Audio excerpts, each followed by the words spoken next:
Welcome to the latest video in the Understanding Security series. So once again, this is not something that I created specifically for YouTube. It's actually another lecture which I gave in person. But again, since I have the recordings of these lectures, I thought I might as well put them online, and hopefully some of you will find them useful. So this week we are looking at terrorism. Definitions and concepts and ways of thinking about terror and terrorism.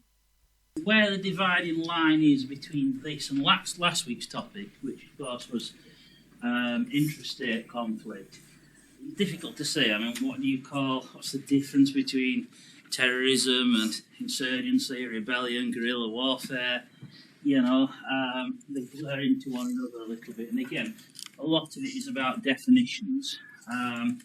Those of you who did UIR last year, we talked about this quite a bit, particularly when we talked about constructivism, and we talked about the nature of terrorism as a social construct, the different ways in which terrorism can be defined. So yeah, let's kind of begin by recapping on that. You know, what is terrorism? And of course, the other big question then is about how governments have responded to it. But again, you know, as we said in UIR last year, terrorism doesn't have a single clear definition. To some extent, it is in the eye of the beholder, in a sense. You know, what's the difference between a terrorist and a freedom fighter? Very often it depends on your perspective, it depends on where you stand. What is a terrorist act? What is a legitimate act to war? Now, there have been lots of attempts to define terrorism, and again, you know, these are not necessarily neutral. These are politically informed kind of value judgments. If we look at one of the early definitions of terrorism, the League of Nations Convention of 1937 defined terrorism as all criminal acts directed against a state and intended to create a state of terror in the minds of persons, group or general public. The UN Crime Branch report defined the act of terrorism as the peacetime equivalent of a war crime. So this meant deliberate attacks on civilians and, you know, associated sort of war crime type things, crimes against humanity. Another UN definition, terrorism is an anxiety-inspiring method of repeated violent action employed by semi-clandestine individual, group or state actors. That's interesting. We've got states mentioned as potential perpetrators of terrorism. For idiosyncratic, criminal or political reasons, whereby the direct targets of violence are not main targets and serve as message generators. I think that's a useful definition because, again, the ultimate weapon of terrorism, the ultimate weapon of the terrorist is not the bomb or the bullet, it's fear. You know, the bomb or the bullet is the tool used to create fear, but ultimately, fear is the political lever used by the terrorist. Ultimately, generally for political purposes, and again, the definition is not always clear, but this is where I would kind of define the difference between terrorism and crime. Terrorism usually has a political motive, whereas crime can have multiple motives, but very often a profit motive. The US State Department defines terrorism as premeditated, politically motivated violence perpetuated against non-combatant targets by subnational groups or clandestine agents. In the UK, the Terrorism Act of 2000, which is an important piece of legislation for us, because it's used quite frequently these days, and maybe not always for the purposes that it was supposedly intended for. But the UK Terrorism Act defines terrorism as the use or threat of action intended to influence the government or to intimidate the public or a section of the public and to advance a political, religious or ideological cause. The FBI defines terrorism as the unlawful use of force or violence against persons or property to intimidate or coerce government, civ, corp or any segment. again in furtherance of political or social objectives. And finally, a definition from Walter Reich: a strategy of violence designed to promote desired outcomes by instilling fear in the public at large. We've seen some common themes, among these various definitions. But again, at least some of these definitions arguably could apply to state actions as well. And again, I'm sure we can all think of lots of potential examples. The recent conflict in Gaza, for example, or China's actions against the Uyghur people, or some of the stuff that the US has done in the past, or indeed, some of the stuff that the UK has done in the past as well, particularly in the colonial era. So, I mean, the first kind of recorded use of the word terror or terrorism was in relation to the French Revolution and the terror which reigned afterwards. So yeah, I think we have to recognise that state actors, again, under some definitions, terrorism can only be carried out by a non-state actor, but I'm not sure I agree with that. And you remember we talked last year about Vietnam, of course. Those of you who did UII, you'll remember we talked about stuff like the free fire zones, helicopter gunships flying around, hosing people down with machine guns, men, women, children, animals, anything that move. I would tend to call that terrorism myself. So yeah, nature of terrorists, there could be a state or there could be a non-state actor, but the key to it is that terrorist actions, whether they're perpetrated by, they are extrajudicial. They're not kind of going through due process, if you like. And again, it's obviously it's either about violence or the threat of violence, and ultimately, violence is the means to creating fear. It's about maybe hurting a relatively small number of people in order to instill fear in a much larger number of people, ultimately for political objectives. Has been seen as a weapon of the weak, the last resort of oppressed people and so on. And again, where do you draw the line between terrorism and, guerrilla warfare? And again, not to justify, I'm not going to try to justify or trivialise, we've seen some horrendous things done in the name of all kinds of political causes. And I'm not trying to justify that. But again, where do you draw the line between, a legitimate or illegitimate, action, and who decides, who makes that call? And again, history is written by the victors. So again, we could see terrorism as a crime. Criminologists are interested in terrorism and from their perspective define it as a criminal activity. Again, that's very often how the state defines it. So, with regards to the IRA, for example, as far as the British state was concerned, the IRA were simply criminals. They were not recognised as, at least not officially by the state, as being, any kind of legitimate competence. They were seen as simply as criminals. On the other hand, the counter-terrorist operations might be framed as a war. So again, this kind of language used in terms of the global war on terror, the so-called global war on terror and so on. Even kind of the metaphor of a disease, the idea that terrorism has, symptoms and causes. It helps us to think about kind of the long-term underlying factors leading to to conflict and what we might call terror, but also, thinking about the potential treatment of those underlying causes rather than just trying to deal with the symptoms. So that's another way of framing it. And again, these are not mutually exclusive, and the way that the state responds to terrorism may change over time. So again, we've mentioned this, what's the difference between a terrorist and a freedom fighter? And again, very often it depends on your perspective. So again, we mentioned last year, we mentioned some examples like the French resistance.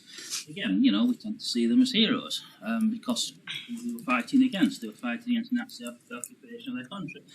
And a good case to say that they were justified in what they did and carrying on the struggle in that way. But nonetheless, the guerrilla warfare tactics that they use,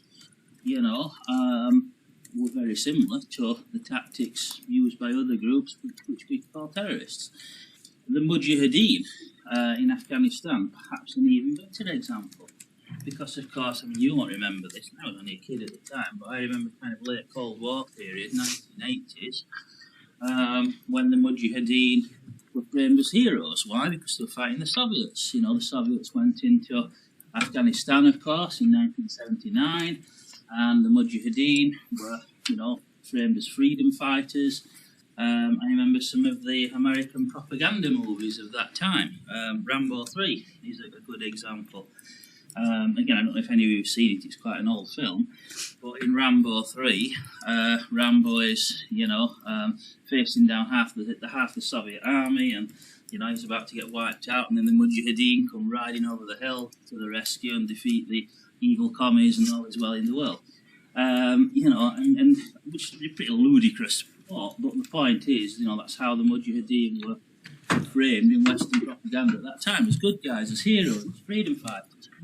Then, of course, we fast forward to 2001 and the American invasion of Afghanistan, and suddenly, we then kind of get the rise of the Taliban, but very often it's the same guys. I mean, again, as we said, the Taliban is not so much an organisation as a movement, but very often it's the same guys doing the same things. From their point of view, they're fighting a struggle against an invader of their land, whether it's the Soviets or whether it's the Americans. But suddenly now they're terrorists, they're insurgents, they're the bad guys, It's the same guys, more or less, doing the same things as before. But now they're fighting the West instead of the commies, so, suddenly they're the bad guys rather than the heroes. So again, definitions can change. And the line between good guy freedom fighters and bad guy terrorists is not always as clear cut as we might think. Of course, the turning point as far as the West was concerned, and particularly the US, was 9/11. And again, you won't remember this. I remember it very, very clearly. I was kind of in my early 20s at the time.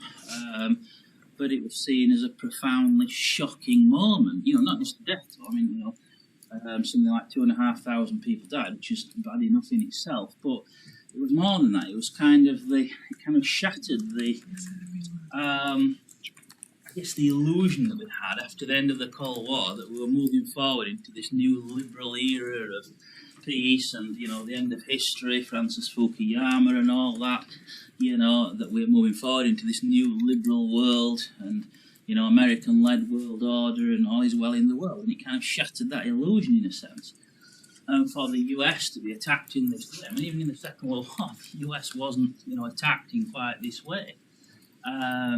So it was seen as kind of a profoundly shocking moment. And of course it led to, the George Bush's kind of, global war on terror strategy, which has lots of dimensions. Not just the extraterritorial stuff, the wars in Afghanistan and Iraq and so on, and the promotion of the so-called war on terror around the world. But of course, for the US as well, and domestically, things like mass surveillance of the population, things like new anti-terror legislation being introduced, things like, the use of torture, the use of extraordinary rendition, Guantanamo Bay and all that, which again is, not really what America is supposed to stand for or claims to stand for. So extraordinary rendition was basically the kidnapping of people from places like Iraq and Afghanistan, people who were supposedly terrorists, supposedly insurgents, Al-Qaeda members or whatever. Maybe some of them were, I don't know, but probably some of them were. But they were kind of captured and taken back to the US. The point is they were not given a trial. There was no due process. And they were kind of bunged in Guantanamo Bay in particular, and other kind of, what we call black sites as well, where they were tortured, they were held for years, and again, some of these may have been bad guys, but the point is they were not given a trial, they were not given an opportunity to, to defend themselves, to prove their innocence. And again, they kind of slipped between the cracks because the US said, well, the Geneva Conventions don't apply because these are not combatants in a war, so the Geneva Conventions don't apply. But, you know, Guantanamo Bay is in Cuba, it's not on US soil, so the US Constitution doesn't apply either. So basically, these guys effectively had no protection under any kind of human rights legislation, quite deliberately. And again, is this what America is supposed to stand for? You know? So yeah, you know, the whole kind of global war on terror paradigm was huge. On the surface, anyway, a huge kind of change in direction for the US and the whole world. And again, the way that Bush framed it, it was kind of in very clear black and white binary terms. You are with us or you are with the terrorists. There's no middle ground. There's no grey area, you know. And, you know, the idea we will make no distinction between the terrorists who committed those acts and those who harbour them. So again, that was the pretext, of course, for the invasion of Afghanistan. And, of course, there was also pressure from within the Bush administration to take this opportunity to invade Iraq as well. Which, again, is interesting because Iraq had absolutely nothing to do with 9/11. Again, as we talked about last week, Saddam Hussein was most definitely not a nice guy. But he had nothing to do, you know, whatsoever with 9/11. And neither was Iraq harbouring Al-Qaeda either. Saddam wouldn't stand for Al-Qaeda. You know, Al-Qaeda did become a big player in Iraq later after Saddam was removed, and of course then later morphed into ISIS. But Saddam Hussein, most definitely not a nice guy, a brutal dictator, but absolutely nothing to do with 9/11. Of course, we had the invasion of Afghanistan in 2001. We saw Al-Qaeda, you know, and the Taliban. We saw them kind of defeated on the ground and retreat. They weren't destroyed, but they were placed into retreat. And an American client government was set up in Afghanistan. A lot of the jihadis, of course, fled over the border into Pakistan, including Osama bin Laden himself. Who was, of course, later, about a decade later, was actually you know, located in Afghanistan and killed by US Special Forces in Pakistan. And, of course, there are issues around that as well in terms of violation of sovereignty. You know, because what is supposed to happen, of course, under the rules of sovereignty, the US government should have gone to the Pakistani government and said, we know where bin Laden is and we need you to go and get him for us. You know, not gone in there themselves, which was a violation of Pakistani sovereignty. So, yeah, I mean, obviously there's a lot we could say about the Afghan war. We did talk about it a bit last week, not to go into depth. Similarly, Iraq, which again we talked about Iraq last week as well. So again, you know, the case was manufactured. It was bullshit. You know, Saddam Hussein has weapons of mass destruction which he can use in 45 minutes. It was rubbish, and they knew it was rubbish. I actually talked. He's no longer with us. He died some years ago. But I actually talked to one of the UN weapons inspectors who went into Iraq. You know, and, before the attack, and you know, he told me quite categorically there was nothing there. He also was a personal friend of David Kelly, of course, who was the guy who apparently was about to blow the whistle on the dodgy dossier, and then mysteriously committed suicide. Now again, read into that what you will. I talked to a guy who knew David Kelly personally and said that was totally out of character. The man, you know, he's the last person who would have expected to commit suicide, so make of that what you will. But certainly the case for the invasion of Iraq was spurious. You know, and that was, you know, all came out later. And of course, then Bush and Blair said, well, yes, but Saddam Hussein wasn't a nice guy anyway, so he did the right thing. And, you know, but that's kind of not the point. You know, this is not the justification you gave us for starting the war in the first place. So yeah, we have this new security paradigm. The idea that the way that it's framed is a patriotic struggle. It's us against them. In the US, but also here as well. We are the good guys and they are the bad guys, and you're either on the side of good or the side of evil. And it's framed very much in those very simplistic terms. There are no grey areas. There's no ground for dispute. You're either with us, the good guys, or you're with the bad guys. And again, the spending on homeland security, which is distinct from defence, skyrocketed in the US.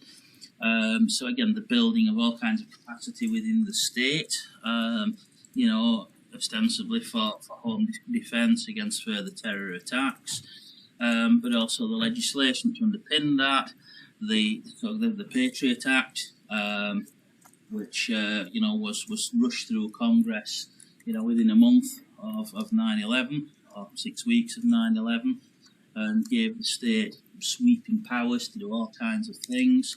We've already mentioned, of course, the overseas consequences, the so-called global war on terror, the costs of war in Iraq and Afghanistan and beyond. And we're not just talking costs in dollars, of course, we're talking costs in lives and large numbers of them.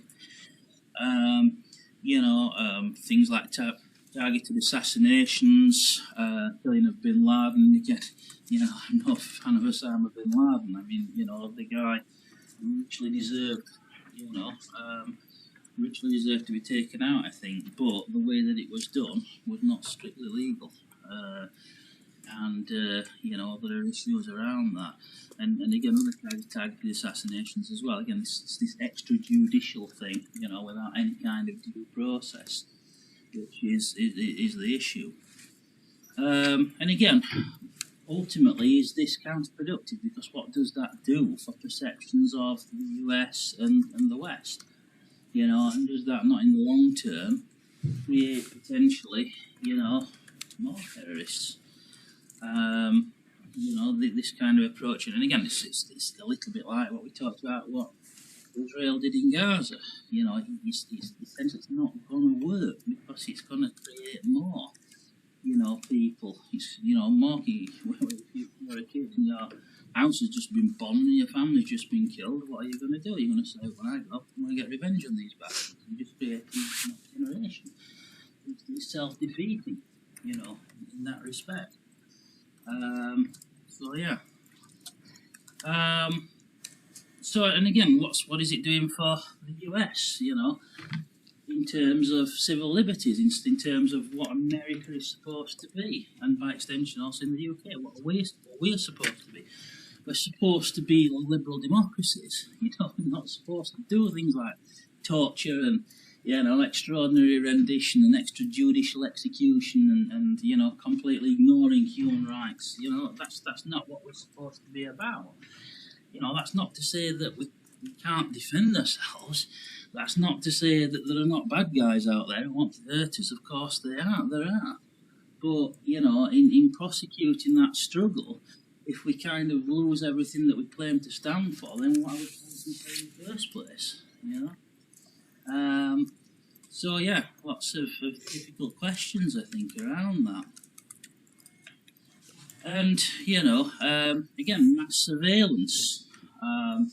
And a lot of this was revealed in 2013 by Edward Snowden. If you've not heard of Edward Snowden, worth looking up who Edward Snowden was or is, and what he revealed. He was basically a contractor working for the NSA, the National Security Agency of the US, and he leaked to The Guardian and I think it was the Washington Post, he leaked to the press the full extent of government surveillance, US government surveillance, but also, by extension, UK government surveillance as well, because we share intelligence with them. And until this moment, all this has been done in secrecy. The vast extension of state surveillance, everything you do is being recorded, and is being looked at. We have a system in the UK called Tempora, which is in the US called Prism. And basically all of your internet traffic, all of your email, all of your voice calls, everything you do, all of your communications are all routed through this system. where they'll be looked at, again, not necessarily by a human these days, by AI, but they will be looked at for patterns, for keywords, and so on, stuff which might indicate that you are looking at various things. And, there are pros and cons to that. I mean, has it saved lives? Yes, I'm sure it has. I'm sure it has led to the thwarting of terror attacks and therefore has saved lives. And I'm not trivialising that. It's not a small thing, but at the same time, the mass surveillance of the entire population, is kind of treating us all as suspects. It's treating us all as potential suspects. Targeted surveillance is one thing, mass surveillance is something else. And again, it raises questions about civil liberties. Privacy is a human right, and privacy is widely recognised as a human right in the Universal Declarations, in the European Convention on Human Rights, in the International Convention on Civil and Political Rights, and so on. Privacy is recognised as a fundamental human right. And where is that right if everything that we do is being, is being monitored in this way? And again, do the ends justify the means? I mean, you may say that they do. You may say that it's worth it to stop terror attacks, and that's a legitimate argument. But the point is, this discussion has never been had. There's no debate in Parliament. This wasn't on, in anyone's manifesto. This was all done in secret, without anyone being told about it. And again, that's part of the problem. There's been no democratic oversight of any of this. It all kind of happened in secret. So again,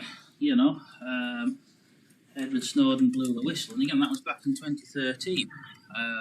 So we're talking 2 years ago. So, the extent of surveillance then was frightening, and 12 years on, with technological advances, what is it like today? And then, we see the creeping, what I would say arguably is the misuse of terror legislation.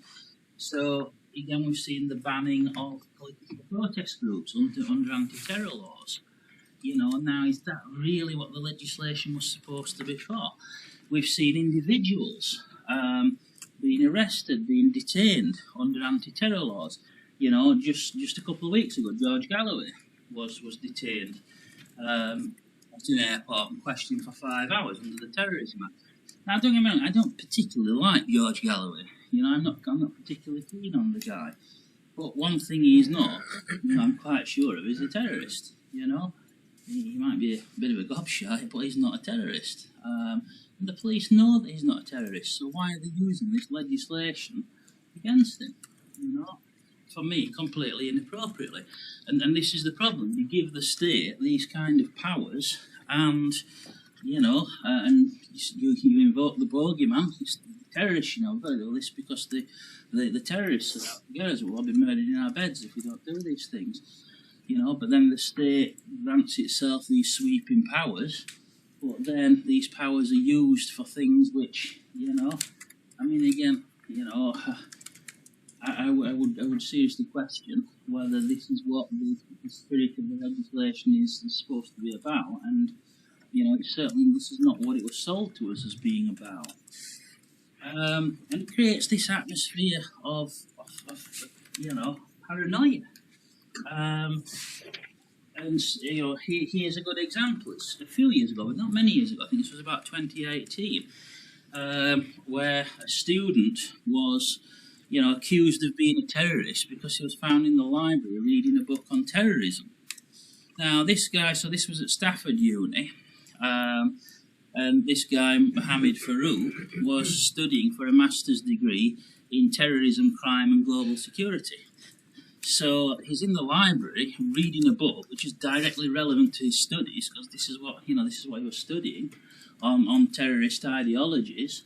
And someone spotted him reading this book, which again is university property. This is a book that the university put on the shelves, and quite likely was on the reading list for his course. But because they observed this guy reading this, and perhaps his appearance, they called security, and he was subjected to a 3-month investigation accused of being radicalised, potential terrorist and so on.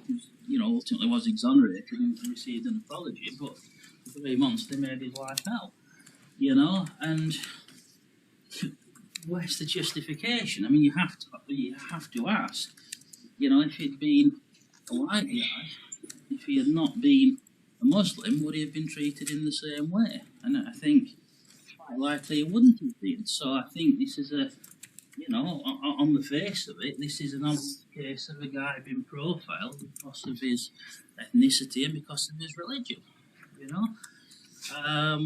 And again, is this the sort of society we want to live in? Is this what, the UK is supposed to be about?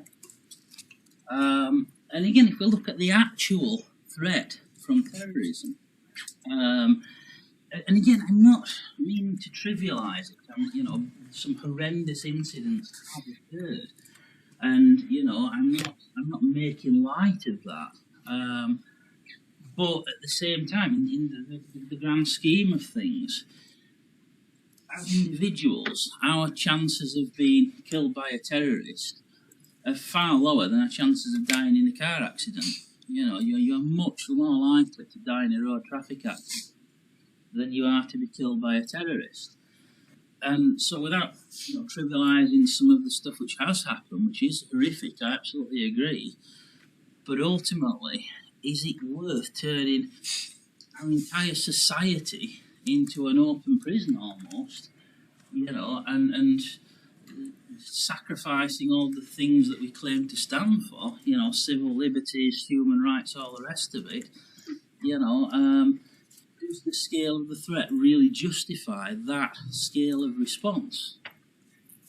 I think that's the question that has to be asked. And again, how far is this really about terrorism? Or is it, to some extent, is it about state control? Because this is what governments do. Governments love to extend their control. Of course, very topical right now. Digital ID and the idea of an ID database. And the point that people are not, very often not understanding with this, it's not just about an ID card. If it's just about an ID card, I wouldn't be so concerned about it, but it's not just a card, it's the database that underpins it. And potentially, if this system goes ahead, and again, it's not just this government, governments have been trying to do this for the last 20 years, if this system goes ahead, eventually, potentially, everything will be tied to your digital ID. So your bank account will be tied to it, your internet access will be tied to it, everything that you do, potentially. You won't necessarily be able to do anything to function in normal life, not just get a job, but, go shopping or book a holiday or, go online. All of it will be linked to all of your social media, all of it will be linked, potentially, to your digital ID, to the digital ID database, which gives the state enormous control over your life because they can turn it off at any moment. They can freeze access to your bank account at any moment and you've no money, especially if we move towards a cashless society. Suddenly your access to your money has been turned off, and for what purpose? Or maybe you've said or done something that the state doesn't want, They could control your spending behaviour. If they could try to influence your lifestyle by, deciding what you can and can't spend your own money on, this sort of thing. And even if you trust this government, but if you trust this government, you trust every future government for the next 10, 20, 30, 50 years. If you give the state this kind of power, can you be sure that even if this government doesn't abuse it, as I say, I'm not convinced of that, but even if this government doesn't abuse it, can you be sure that a future government won't abuse it? Do you want to give the state that much control over your life? And again, it's the use of the bogeyman, to justify it, and different bogeymen. So, Tony Blair, again, was talking about terrorism. We need this to stop terrorism, And of course, during COVID, well, we must have digital ID to check everyone's vaccination status. This is the only way to deal with COVID. Today it was framed, you know, in the last few weeks it's being framed, at least initially, as, you know, linked to the issue of so-called illegal migration. You know, so that's the latest bogeyman now. You know, we've had the terrorists, we've had COVID, we've now got, you know, illegal migration is the latest bogeyman. But are all of these just excuses, in a sense, to extend state power, to extend control over all of our lives? And again, is that the kind of society that we want to live in? So yeah, you know, unanticipated consequences, and the loss of civil liberties being an important one.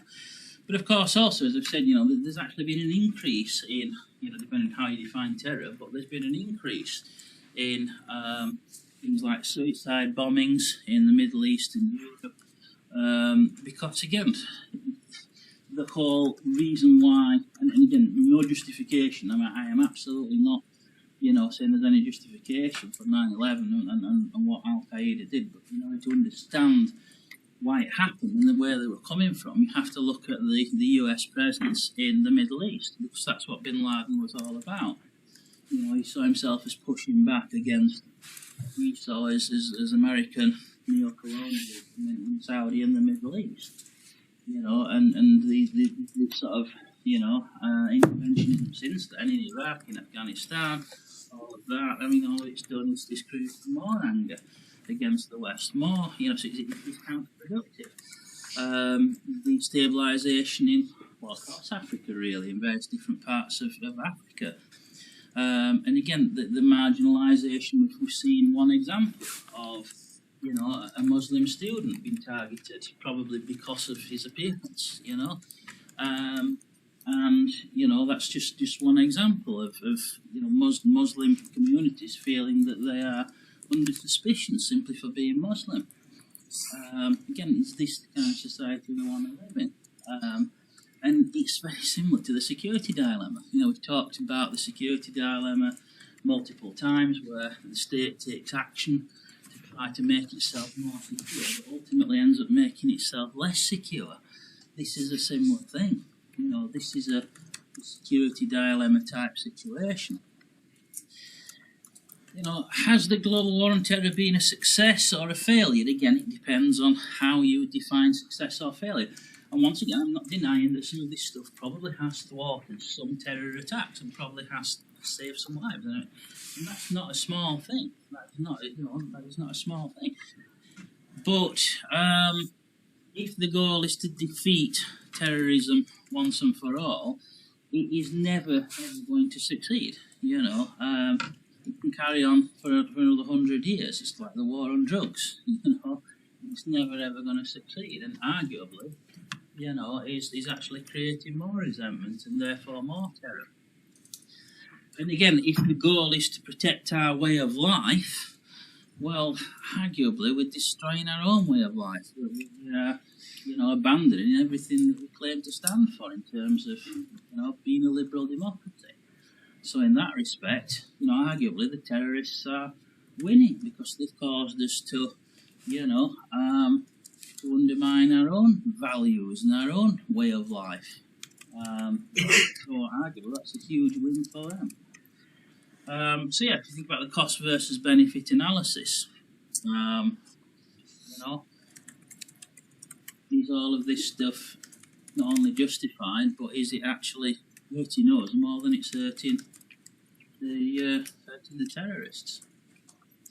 Just going to mention briefly, I think we've got just about time to mention this. So this idea of new terrorism, and again, this was kind of a popular sort of paradigm, not just after 9/11, even before 9/11, but kind of from the 1990s onwards. And again, this is mixed up with, you know, Samuel Huntington. We talked about Samuel Huntington and the kind of the idea of the clash of civilizations and so on. So again, in the kind of post-Cold War period, you know, one way of looking at it, arguably, we could say that the US was looking for a new enemy. Why would they want a new enemy? Want to justify ongoing defence, security spending, and so on. So this focus on non-state actors as being kind of the new bogeyman used to justify certain things. And this is where this kind of in academia, this idea of so-called new terrorism came from. So the idea that there's a new breed of terrorist, which is not like the terrorists we've seen in the past. So whereas traditional terrorists, we might think of, someone's, like for example the IRA or ETA, for example, were said to have had secular motivations, whereas the new terrorists were inspired by religious beliefs predominantly. The new terrorists were said to be more ruthless, less willing to negotiate, basically out for death and destruction for the sake of it, not just as a lever to gain political advantage. The new terrorists were said to have had much wider objectives, global objectives, whereas traditional terrorists tended to have objectives which were limited to a particular geographical area. So, for example, if you think of the IRA, for example, their goal was limited to Northern Ireland, the unification of Ireland. Whereas the groups like Al-Qaeda, arguably, are trying to bring about change on a global scale.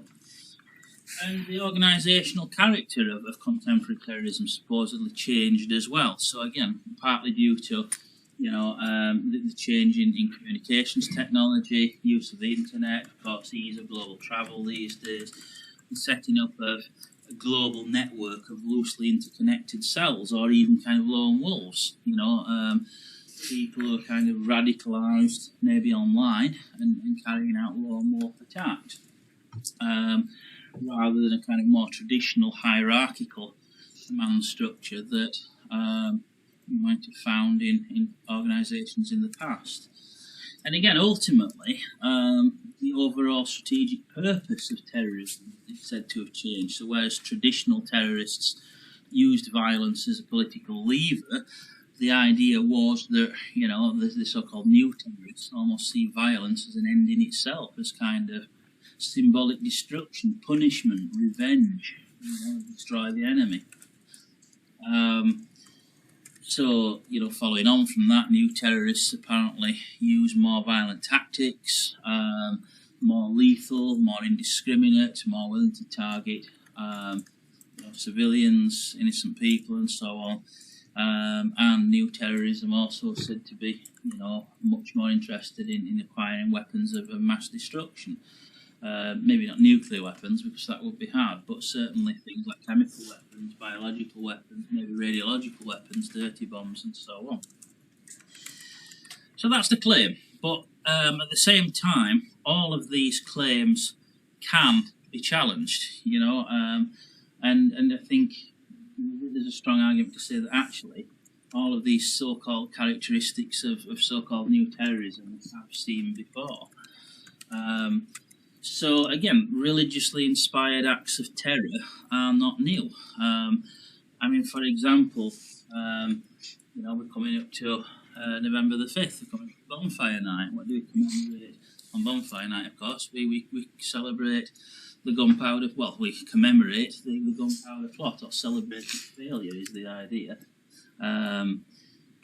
Some these days might say commiserate its failure, but anyway.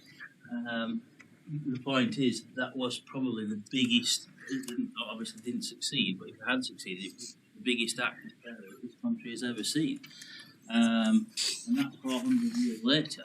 If it had succeeded, it would have, and again, modern sort of research and experimental. You may have seen there was a documentary back in 2005, which was hosted by Richard Hammond, where they actually built a structurally accurate replica of the House of Lords as it would have been in 1605, and put the 36 barrels of gunpowder in it, as Guy Fawkes did, and actually detonated it to see what would happen. They filled it full of dummies to represent Parliament, represent the King. Boom! The place was blown to bits, and we just found the King's head, the dummy representing the King, about half a mile away. So there's no doubt that, if this had succeeded, if the gunpowder plot had succeeded, it would have, you know, been still to today the biggest act of terrorism that the country has ever seen. And that's 400 years later. And of course, that was religiously motivated.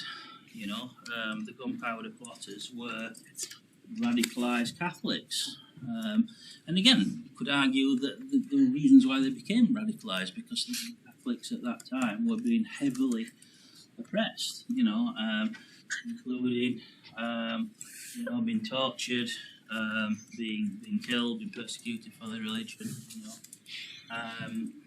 Argue that there's, you know, there are reasons why they were radicalised, but the point is, religiously inspired terror movements are hardly new. You know, we saw them 400 years ago, probably around 4,000 years ago. And also, the argument that new terrorists are motivated solely by religion and don't have political objectives is clearly rubbish. We can see that they do have political objectives. Again, even bin Laden, you know, his objective was to get the US out of the Middle East. That's a political objective. The second claim that, you know, traditional terrorists were more willing to compromise, whereas new terrorists, you know, tend to kind of have non-negotiable demands. But again, we've seen, you know, fanatical. I mean, again, the gunpowder plotters, great example. I mean, these guys were off the planet fanatical. Or things like the Tamil Tigers, of course, in Sri Lanka were using suicide bombings, you know, in the mid-20th century. So this isn't, suicide bombings are not new. Fanaticism is not new. The claim that traditional terrorists had local aims, the new terrorists have wider global aims. But again, you know, that's not necessarily the case. Often, you know, present-day terrorism has aims which are, you know, focused on a specific geographic area, and the terrorists of the past have often kind of expressed global aims and an aim to overturn the global system. In terms of organisation, I mean, again, the sort of cell structure, the loose sort of organisation, you know, the IRA is the classic example. That's why the IRA was so difficult to take down, because they were organised in a cell structure. And, you know, you captured one group of them, but each person you captured might know the identity of 2 or 3 others within their own cell, but they wouldn't know the identity of anyone else. So no matter what you did, even if you tortured them, they can't give you any information because they don't have that information because of the way that the organisation works. So again, that is not new. Claim 5, that traditional terrorists see punitive violence as an end in itself. And claim 6, that new terrorists are more indiscriminate and unconstrained in the use of violence. Well, again, you know, we've seen that in the past. I mean, you know, I would argue that the terror threat from the IRA in the 70s and 80s and 90s was much greater than anything we've seen from jihadis in recent years. You know, there were bombings and attacks every week. I mean, certainly in Northern Ireland, but also on the mainland as well. You know, I would argue that the terror threat is higher then than it is now. And, you know, the idea that,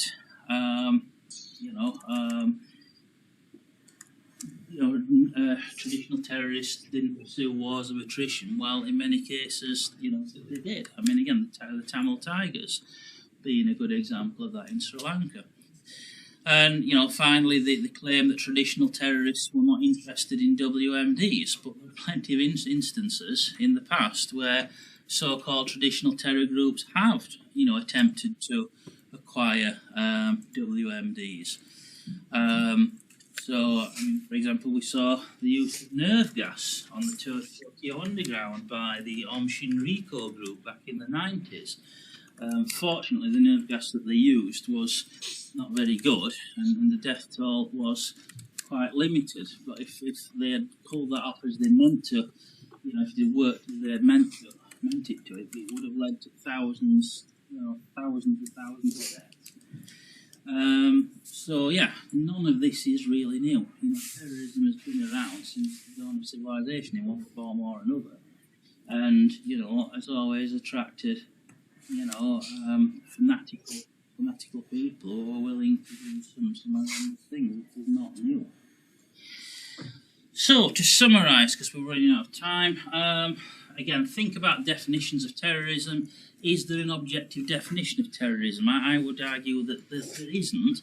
That doesn't mean that we shouldn't try to define it, but just be aware that whatever definition we use is potentially open to challenge. Terrorism, ultimately is a social construct. Think about whether states can be perpetrators of terrorism, and I would argue that they most certainly can. Again, important to understand the evolution of the global war on terror paradigm in the US and elsewhere. We've really only skimmed over it today, so we've got time to kind of go into depth. But think about the issues that raises. And again, the question around whether terrorism has actually been used in some respects as a bogeyman, as an excuse for a vast extension of state power and an erosion of civil liberties. And again, what are the implications of that in terms of, what kind of society are we living in? What kind of society do we want to live in? And finally, this idea of old versus new terrorism. But again, personally, I'm sceptical because I think all of these claims can be challenged. Okay, so we're almost out of time. I think there'll be another class coming in. Please. If you have any questions, save those for the seminar. Okay, thanks very much. Has everyone signed the register? I just messaged Harris.